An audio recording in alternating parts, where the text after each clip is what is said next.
Bonjour à tous, j'espère que vous allez bien, que vos finances vont très bien malgré cette semaine ou même ce mois de baisse sur les marchés boursiers. Il y a beaucoup de gens qui sont impactés parce que dans les portefeuilles boursiers, il y a souvent des gens qui ont des paniers d'actions avec une dominance aux États-Unis. Forcément, si vous avez un MSCI World, même si on dit qu'on est exposé dans le monde entier, on est quand même très exposé aux États-Unis. Et là, vous le voyez, j'ai la carte des mouvements du S&P 500, donc des 500 plus grandes entreprises américaines, et vous voyez que c'est la grosse baisse. Microsoft, Nvidia, Apple, Amazon, Tesla, moins 16%. Forcément, si vous en aviez dans vos portefeuilles, c'est la grosse baisse. Qu'est-ce qu'il en est de mon côté? Alors, j'aimerais vous faire un avant-après la baisse. J'ai retrouvé une vidéo que je vous ai fait il y a 3 semaines où je vous disais que j'étais un investisseur offensif, notamment dû à mon exposition aux États-Unis, donc forcément aux entreprises de croissance.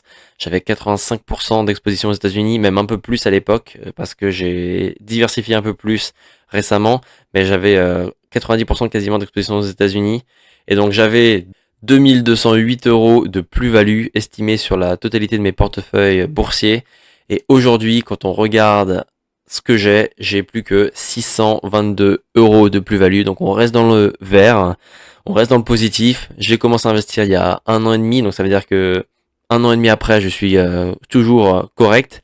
On va voir si cette baisse poursuit. Est-ce que je vais repasser en dessous de mes valeurs d'achat? En tout cas, beaucoup de réactions sur les réseaux sociaux. Forcément, dès que c'est la baisse, on remonte toutes les baisses. Toutes les personnes montrent leur portefeuille, les baisses sur les marchés américains. Donc là, typiquement, cette personne qui avait énormément d'exposition aux entreprises américaines, notamment les top 7, les top 7, Apple, Amazon, Microsoft, Nvidia, Meta, Tesla, Google. Bah là, forcément, vous mangez en pleine poire ces baisses. Là, vous voyez sur cette carte, on voit Tesla moins 16%. Enfin, bref, toutes les grosses entreprises sont dans le rouge.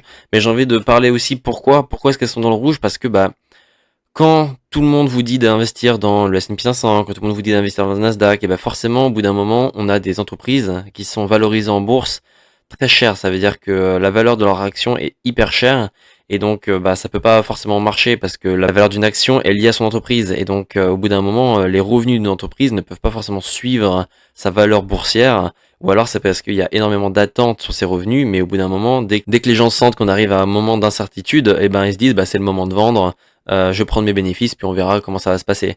Mais moi, j'ai pas attendu ce moment-là pour faire ce travail de sélection d'entreprise. Moi, je vous ai déjà fait plusieurs lives où je vous montrais entreprise par entreprise qui m'intéressait. Est-ce que pour moi c'était le bon moment? Et le bon moment pour moi, c'est quoi? C'est quand une entreprise a montré qu'elle était capable de faire croître son chiffre d'affaires année après année et qu'à la fin, il lui restait suffisamment de cash après avoir payé tout ce qu'elle devait aux impôts, etc., pour pouvoir continuer de se développer.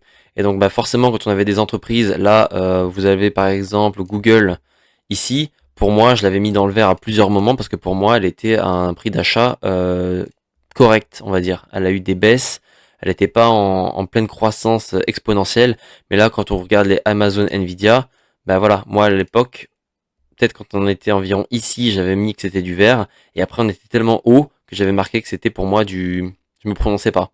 Je préfère pas me prononcer. Voilà, c'est comme ça que je faisais ce travail d'analyse. Il y a bien sûr d'autres plateformes qui vous le font un peu pour vous, mais il faut comparer parce qu'on a plusieurs, donc vaut mieux récupérer cette information à plusieurs endroits, notamment Guru Focus. Là, je l'avais pour Alphabet. Donc Guru Focus, ils vous permettent de vous montrer aussi, selon eux en tout cas, vous regardez aussi avec les autres, c'est pour ça que j'insiste, selon eux, est-ce que l'action est surévaluée, sous-évaluée, etc. Et c'est avec ce genre de graphique qu'on peut commencer à réfléchir, est-ce que c'est le moment de rentrer dans l'entreprise. Donc moi, c'est ce que je faisais un peu dans mes lives pour vous montrer comment est-ce que moi je regarde. Après, moi, je suis encore débutant en analyse d'entreprise. Mais voilà, j'avais déjà cette notion en tête que c'est pas parce qu'elle est pas chère sur les marchés qu'elle vaut le coup, mais c'est pas non plus parce qu'elle est très chère qu'elle vaut le coup aussi. Donc il faut un peu avoir cette analyse fondamentale et technique de l'entreprise, voir est-ce que c'est le bon moment de rentrer. Et là, quand je vois ce graphique-là, je vois que celles qui ont eu le plus de baisse, c'est celles qui étaient complètement surévaluées. Là, si on va regarder Tesla sur Guru Focus, donc là, vous voyez, je suis allé sur Tesla sur Guru Focus, et là, qu'est-ce qu'on voit dans ce graphique? On voit qu'elle était montée très très haut dans sa valorisation boursière, et donc forcément, si jamais il y a une correction, ou s'il y a le moindre souci sur les marchés boursiers, ça va être les entreprises qui vont prendre le plus cher. Et là, vous le voyez, on est redescendu très très bas. Bon, apparemment, ça serait noté correctement, mais voilà, ça reste des indicateurs. Maintenant, il faut réfléchir, est-ce que l'entreprise, voilà, est-ce qu'elle est profitable?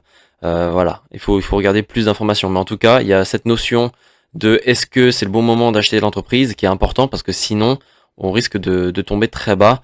Et moi, malgré que je dise ça, on voit quand même que je suis très impacté par cette baisse. Ça ne m'inquiète pas, je continue mes investissements. J'ai déjà d'ailleurs commencé déjà à renforcer certaines positions, notamment sur Boursobank. J'avais du cash, j'en ai profité de la baisse pour reprendre des actions ASML et m'exposer un peu plus à l'Europe aussi pour diversifier un peu plus mon portefeuille. J'en ai profité pour acheter des actions aussi Alphabet. J'en avais 3, maintenant j'en ai 6. Il y a de la baisse aussi sur Google, mais un peu moins que les autres, hein. Vous allez voir ici, c'est 4,52. Ça reste correct. On verra ce que ça donne pour la suite, mais je pense qu'il y aura moins de chutes que pour les autres entreprises qui étaient vraiment survalorisées à suivre.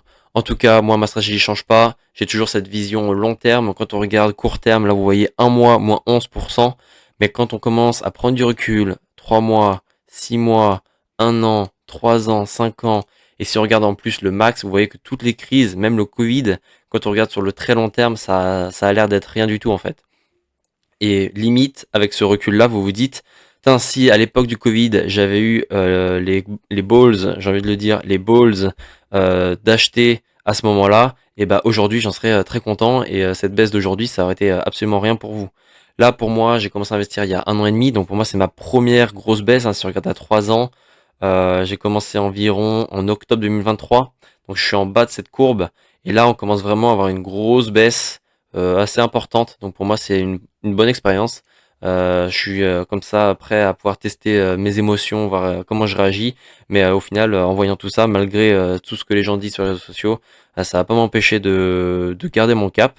Je continue, j'en profite même. Pour moi, je me retrouve un peu comme dans cette situation où pour moi, là, on est en mode un peu Covid et c'est le moment d'y aller, quoi. C'est le moment d'acheter quand les gens vendent, quand les gens ont peur. C'est le moment d'acheter. C'est comme ça qu'est mon état d'esprit actuellement. Après, ce qui a évolué par contre, c'est ma diversification parce que j'aimerais quand même avoir des performances, euh, des bonnes performances, mais quand même un peu moins de volatilité. J'essaie de m'exposer un peu plus à l'Europe aussi, notamment avec mes achats avec ASML qui est dans les Pays-Bas. Euh, voilà, j'essaye un peu d'arrondir un peu les angles, mais j'ai pas non plus envie de trop le faire, sinon je risque de au final avoir un portefeuille qui est pas aussi performant que ce que je veux. Donc pour moi là, je vais continuer d'acheter régulièrement, rien ne change. Dites-moi ce que vous allez faire. J'espère que vos portefeuilles vont bien, j'espère que vous n'avez pas paniqué. En tout cas, pour ceux qui veulent profiter de cette baisse pour commencer à investir, il y a toujours des liens de parrainage dans la description avec les avantages que ça donne.